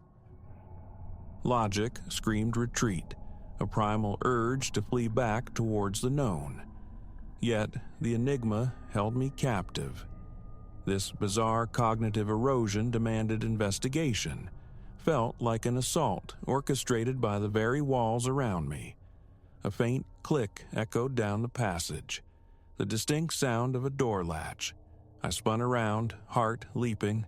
Nothing, only the silent, accusing doors, the epileptic lights, the shroud of dust. My stomach clenched. Hello? The word emerged thin, quavering. Silence answered.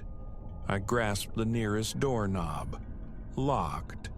The adjacent door, likewise. My heart hammered against my ribs. The imperative to escape surged, yet turning back, the corridor I'd traversed seemed altered, elongated, its lights dimmer still. I began walking briskly, the thudding of my pulse loud in my ears. Each footfall elicited a groan from the structure beneath.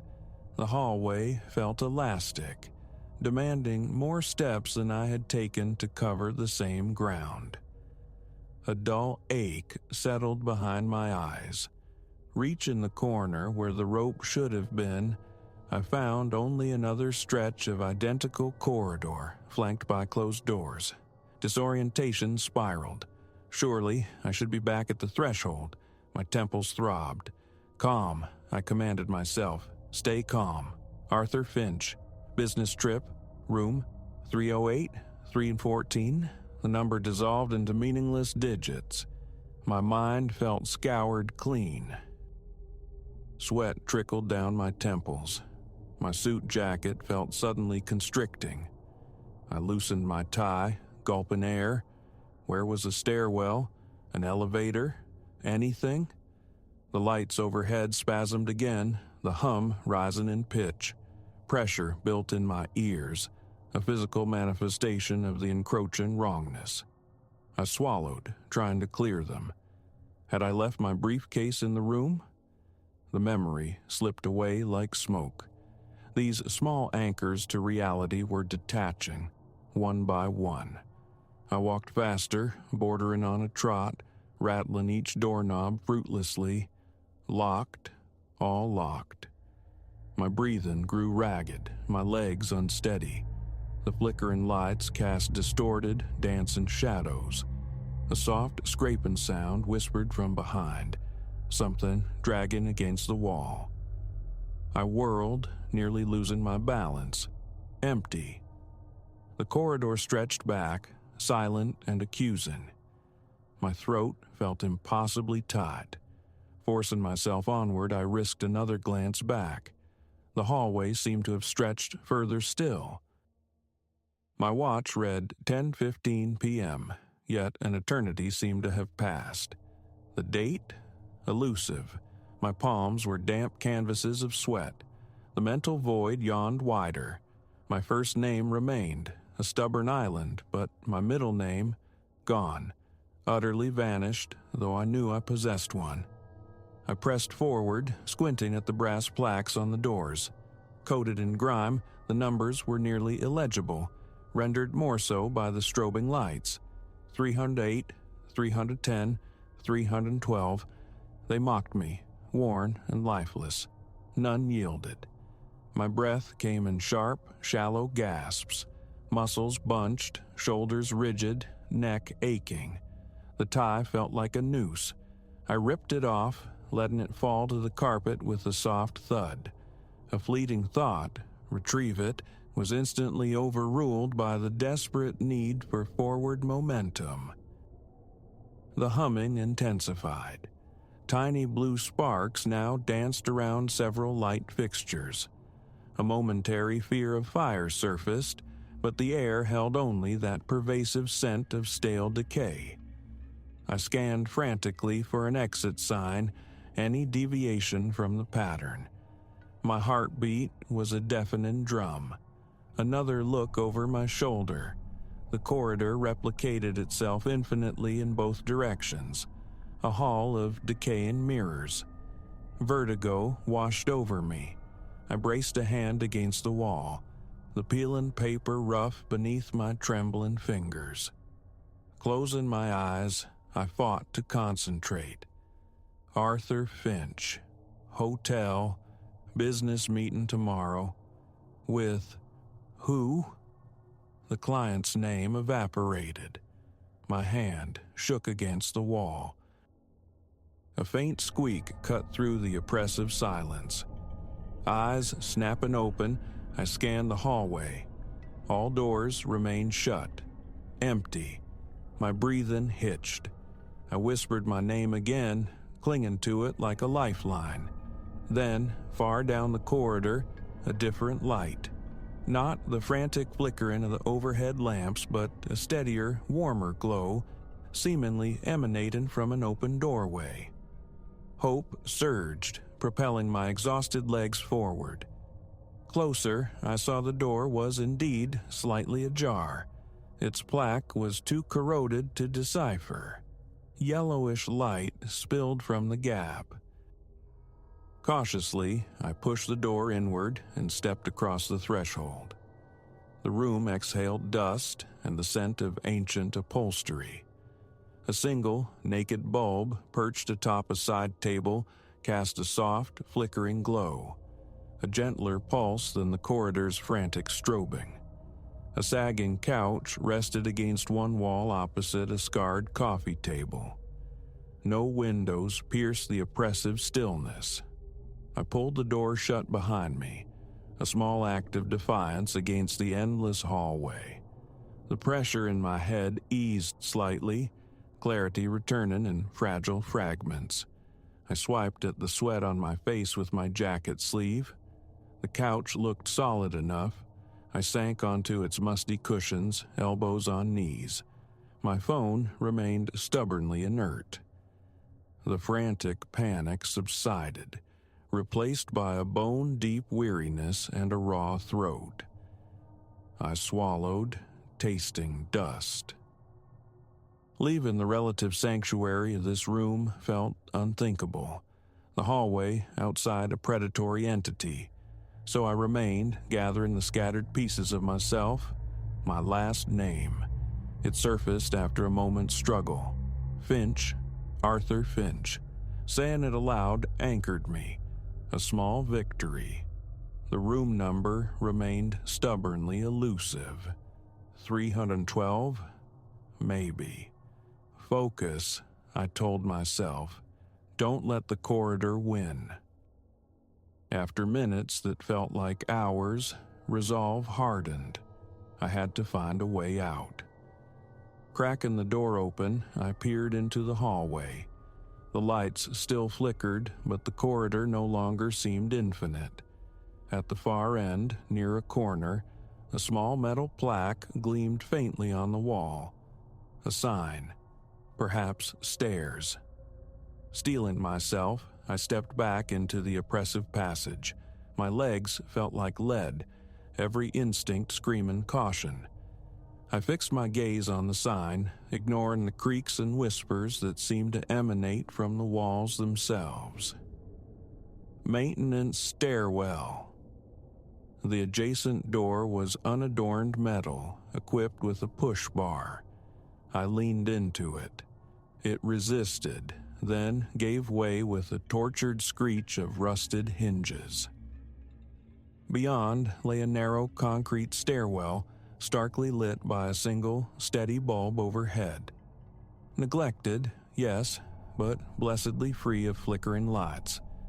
I saw the bottom. Relief surged as I hurried down, gripping the cold metal railing.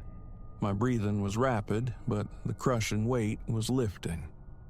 At the base, another metal door.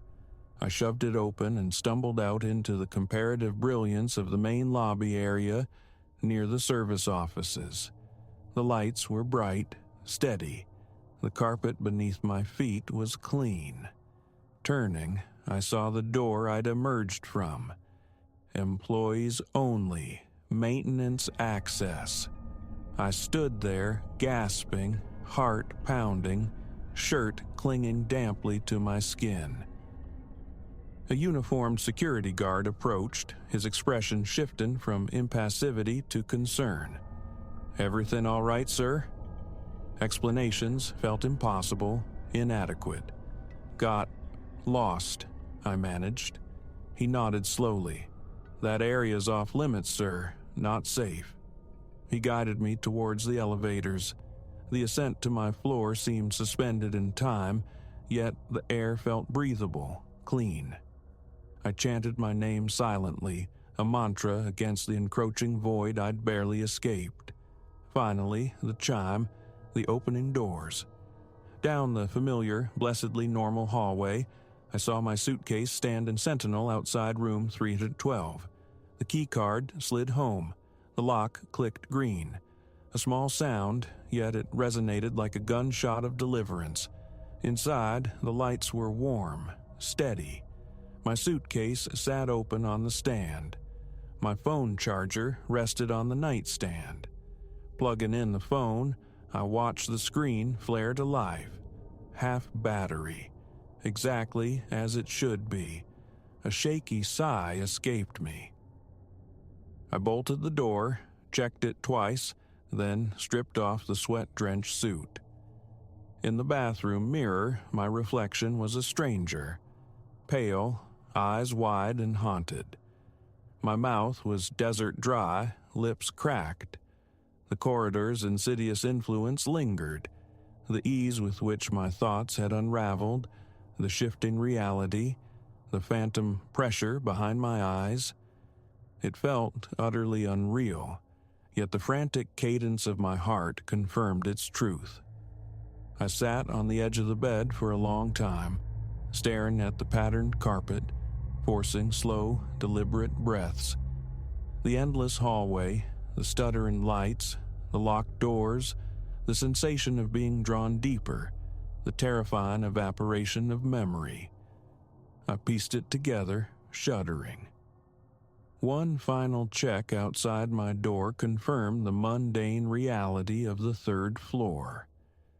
The ice machine hummed reassuringly down the hall. No stale odor, bright paint. The suffocating presence was gone. Closing the door felt final.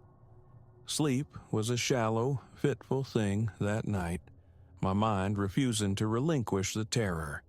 But I did not leave the room. Morning arrived with a throbbing headache and profound exhaustion. Appearances had to be maintained for the business meeting. Downstairs, the staff offered polite greetings, though their eyes lingered on my pallor. I checked out that afternoon, a day earlier than planned, packing with frantic efficiency. I spoke to no one of the forbidden wing. Escape was the only imperative. Driving away, my eyes kept flicking to the rearview mirror, irrationally expecting the long, flickering corridor to materialize behind me. Only the ordinary road stretched back. Eventually, the radio's drone provided a fragile anchor to the present. My mind remained clouded, bruised, but I was out. The memories returned, slotting back into place. Yet, even now, recalling that night induces a visceral clenching in my gut. It wasn't the specter of ghosts that terrified, but the dissolution of self, the horrifying ease with which my identity had begun to fray. No rational explanation presents itself. I only possess the chilling certainty of the experience, the conviction that I never wish to encounter its like again. The image of the hallway stretching into infinity, the near loss of my own name, my room number dissolving into static. These sensations remain, cold and sharp. Had I lingered longer in that decaying passage, I genuinely fear how much of Arthur Finch would have remained. That is why I fled. That is why I will never look back.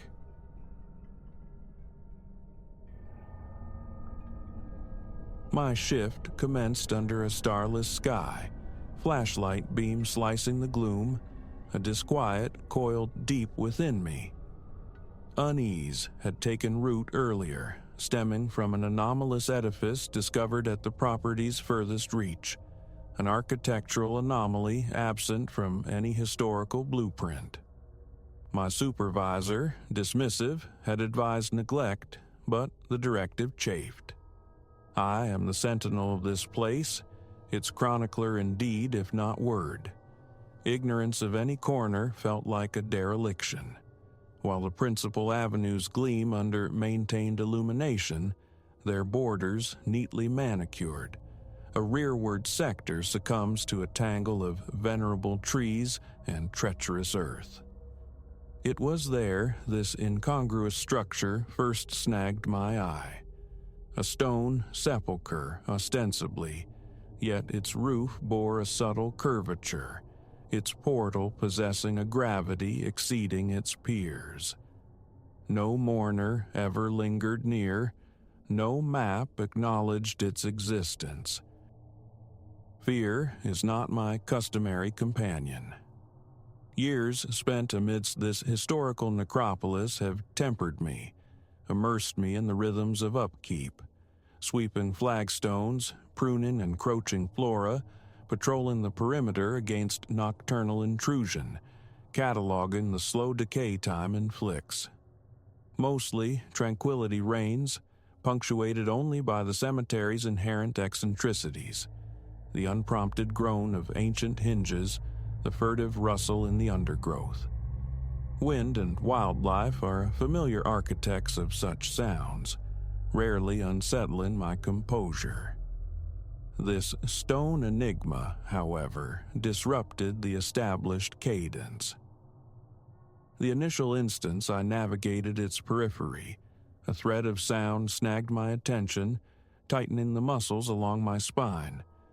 A radio, perhaps, drifting from a neighboring residence.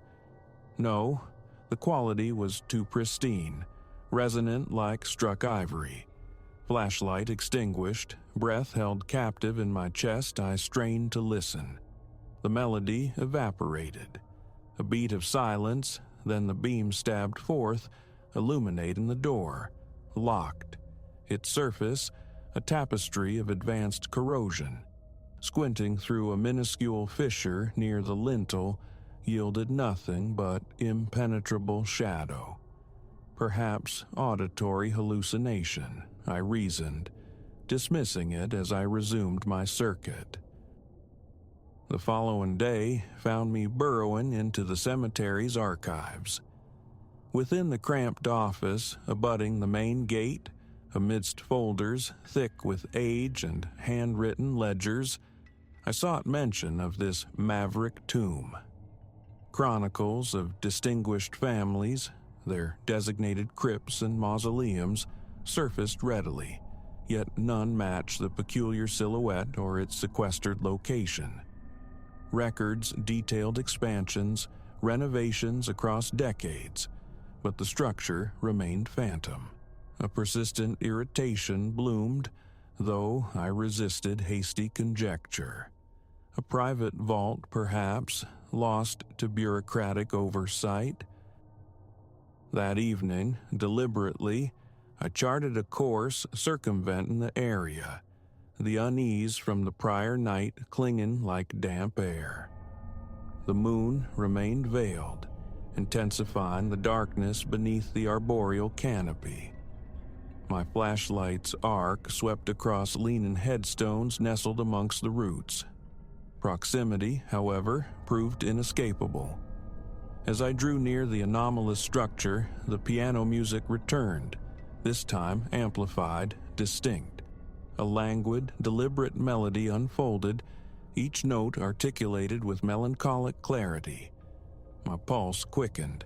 A slickness bloomed on my palms. My throat constricted.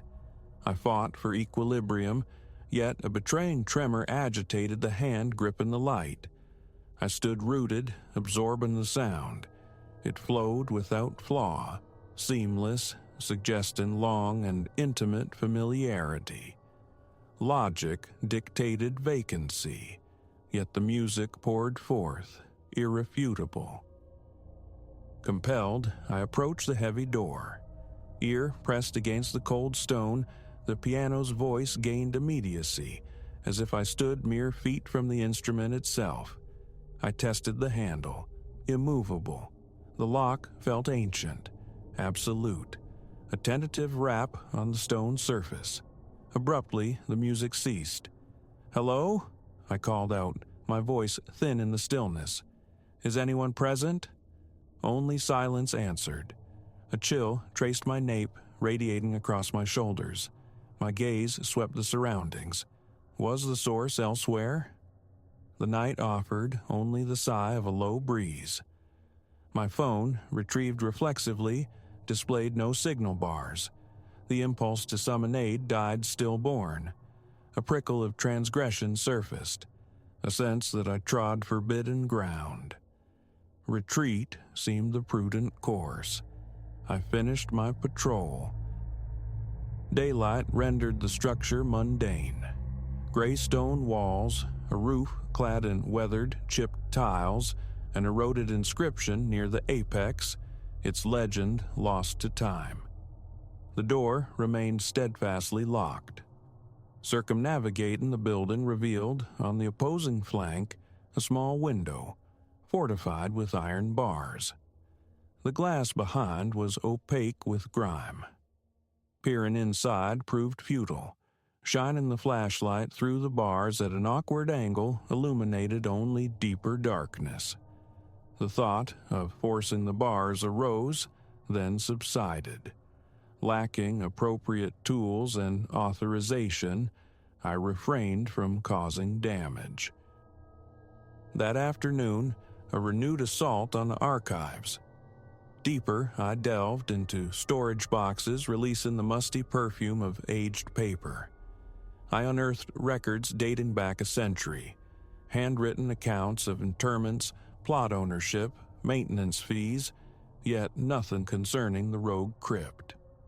On the cusp of surrender, a slender notebook, devoid of any label, tumbled from a precarious stack. Within, crude sketches mapped portions of the cemetery, likely Aide's memoir for some long-departed groundskeeper. On the final leaf, a recognizable shape, the structure. Beside it, a hastily scrawled annotation, odd addition, unlisted. No date, No further context. A jolt went through me. Confirmation. Someone else had noted its irregularity. Evening rounds brought the music for a third encounter. The same unhurried, almost mesmerizing melody. This time, mere listening felt insufficient. Flashlight probing the door's perimeter, I searched for hidden mechanisms, vulnerabilities. The piano continued its lament, oblivious. My breath hitched, my chest felt banded. The notes possessed an impossible perfection. How? The building stood derelict, devoid of power, its apertures too narrow for a piano's passage. Frustration mounting, I pushed against the door with my shoulder. Solid, unyielding. An urge to breach it surged. My fist struck the stone, once, twice. Silence crashed down, absolute. My ears hummed. Then, from within, a distinct shuffling sound, like weight shifting on a wooden seat. I froze. "Who's there?" I whispered. Nothing. After a protracted moment, the music resumed, restarting the familiar refrain. Sweat slicked my palms. I wiped them absently on my trousers. Retreating slowly, every nerve ending alight, I felt an unease bordering on dread. Later, sleep offered no refuge, only a dream of the crypt. I stood inside, flashlight illuminating an upright piano draped in cloth. Atop it lay sheet music. My name, Elias, appeared scribbled in the margins. I awoke with a start, forehead damp. A dream, I insisted, yet its residue lingered through the morning. My next shift was dominated by thoughts of the crypt. A decision formed. I would gain entry. Tucked into my tool bag, alongside wrenches and drivers, rested a crowbar. Near midnight, under the profound quiet of the sleeping grounds, I made directly for the structure. The music anticipated my arrival, the familiar slow theme drifting through the trees. My heart hammered against my ribs. Perspiration traced paths down my back. My throat felt raw. The crowbar felt heavy, purposeful in my grip. Reaching the door, I set the flashlight on the ground, its beam angled upwards. The tool's tip found purchase between door and frame. I heaved. Metal shrieked protest. Muscles screamed under the strain, my arm vibrating. Inside, the piano played on, tempo unwavering. Another, fiercer pull. A sharp crack echoed, the old lock yielding, followed by an abrupt, profound silence. The piano stopped. Breath held, I nudged the door inward, sweeping the flashlight's beam across the threshold. The air hung thick, stagnant, the scent of decades undisturbed. Dust motes swirled like phantom dancers in the invasive light. My nostrils tingled. Stone walls enclosed a compact space. Centered stood an upright piano, veiled by a time-stained frayed sheet.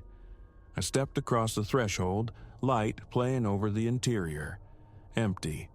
Just the piano and me. In one corner, a small wooden table burdened with aged papers. My hand trembled slightly as I approached it. My mouth was desert dry. An expectation, sharp and irrational, of someone emerging from the shadows persisted. I lifted the topmost sheet. The ink was faded, the script archaic. Musical notation sprawled across the page. In the margin, unmistakably, my first name, Elias. The date inscribed at the header, 1920, a century past. My heart gave a sickening lurch. I scanned the accompanying text, references to a caretaker. My surname followed, spelled correctly. It detailed minutiae, my hair color, my height, the specifics of my duties. It even named the brand of flashlight I carried. Nausea surged. The subsequent pages offered variations on the theme. Rough cemetery sketches charting my patrol routes, notes on the denim jeans and work boots I favored. I swallowed, struggling for air, each breath shallow, rapid. My skin felt clammy. How? The aroma of old paper and damp stone filled the air. A faint dripping sound punctuated the silence, likely groundwater seepage. The piano waited, mute. Lift in the sheet revealed wood gleaming, impossibly preserved. Tentatively, I depressed a single key. The note resonated, pure, matching the tone heard from outside. A wave of anxiety washed over me. Frantically, I scanned for hidden speakers, any technological trickery. Nothing. Beneath the stack of papers lay a smaller notebook. I slid it free. Cracked leather cover. Inside, more of the same handwriting.